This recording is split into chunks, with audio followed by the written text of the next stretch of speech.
بسم اللہ الرحمن الرحیم۔ السلام علیکم دوستوں، ایک خاتون نے مجھے ایک تحریر لکھ کے بھیجی جو کہ بہت کمال کی ہے، اور میں چاہتا ہوں کہ وہ آپ سب کے ساتھ شیئر کروں۔ وہ لکھتی ہے، مجھے اچھا لگتا ہے مرد سے مقابلہ نہ کرنا اور اس سے ایک درجہ کمزور رہنا۔ مجھے اچھا لگتا ہے جب کہیں باہر جاتے ہوئے وہ مجھ سے کہتا ہے، رکو میں تمہیں لے جاتا ہوں، یا میں بھی تمہارے ساتھ چلتا ہوں۔ مجھے اچھا لگتا ہے جب وہ مجھ سے ایک قدم آگے چلتا ہے، غیر محفوظ اور خطرناک راستے پر اس کے پیچھے پیچھے اس کے چوڑے ہوئے قدموں کے نشان پر چلتے ہوئے احساس ہوتا ہے کہ اس نے میرے خیال سے قدر ہموار راستے کا انتخاب کیا ہے۔ مجھے اچھا لگتا ہے جب گہرائی سے اوپر چڑھتے اور اونچائی سے ڈھلان کی طرف جاتے ہوئے وہ مڑ مڑ کے مجھے چڑھنے اور اترنے میں مدد دینے کے بار بار اپنا ہاتھ بڑھاتا ہے۔ مجھے اچھا لگتا ہے جب کسی سفر پر جاتے اور واپس آتے ہوئے سامان کا سارا بوجھ وہ اپنے دونوں کاندھوں اور سر پر بنا درخواست کیے خود ہی بڑھ کر اٹھا لیتا ہے، اور اکثر وزنی چیزوں کو دوسری جگہ منتقل کرتے وقت اس کا یہ کہنا کہ تم چھوڑ دو، یہ میرا کام ہے۔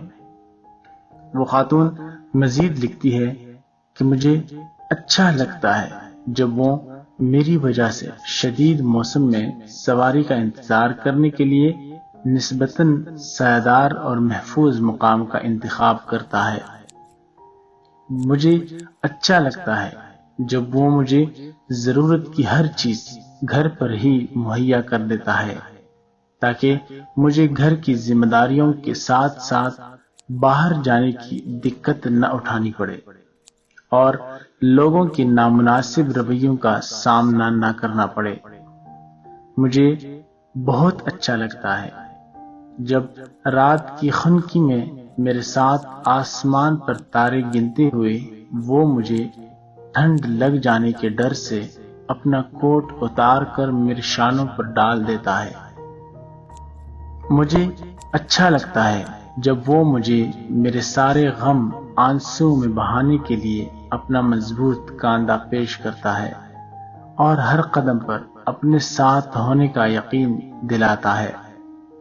مجھے اچھا لگتا ہے جب وہ بدترین حالات میں مجھے اپنی متاع حیات مان کر تحفظ دینے کے لیے میرے آگے ڈھال کی طرح کھڑا ہو جاتا ہے اور کہتا ہے، ڈرو مت، میں تمہیں کچھ نہیں ہونے دوں گا۔ وہ لکھتی ہے، مجھے اچھا لگتا ہے جب وہ مجھے غیر نظروں سے محفوظ رہنے کے لیے نصیحت کرتا ہے اور اپنا حق جتاتے ہوئے کہتا ہے کہ تم صرف میری ہو۔ وہ مزید لکھتی ہے کہ افسوس، ہم سے اکثر لڑکیاں ان تمام خوشگوار احساسات کو محض مرد سے برابری کا مقابلہ کرنے کی وجہ سے کھو دیتی ہیں۔ شاید سفید گھوڑے پر سوار شہزادوں نے آنا اس لیے چھوڑ دیا ہے کیونکہ ہم نے خود کو مصنوعات کی طرح انتخاب کے لیے بازاروں میں پیش کر دیا ہے۔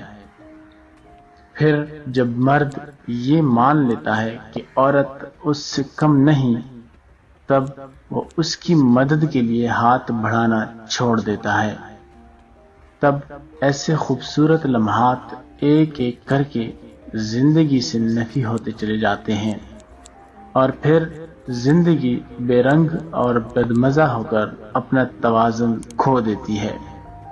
وہ تمام خواتین کو آخر میں نصیحت کے طور پر لکھتی ہے کہ مقابلے بازی کی اس دوڑ سے نکل کر اپنی زندگی کے ایسے لطیف لمحات کا اثاثہ محفوظ کر لیجیے، کیونکہ اکثر لڑکیاں ان تمام خوشگوار احساسات کو محض مرد سے برابری کا مقابلہ کرنے کی وجہ سے کھو دیتی ہیں۔ دوستوں، امید رکھتا ہوں آپ سب کو یہ تحریر اور یہ ویڈیو اچھی لگی ہوگی۔ لائک کریں، کمنٹ کریں اور اپنے دوست احباب سے اسے شیئر ضرور کریں۔ اور اگر آپ ہمارے چینل پہ نئے ہیں تو فیئرلیس مائنڈ سیٹ چینل کو سبسکرائب کرنے کے ساتھ ساتھ گھنٹی کا بٹن ضرور دبائیں تاکہ آپ سب کو ہماری نئے آنے والی ویڈیو کی نوٹیفیکیشن ملتی رہے۔ جزاک اللہ۔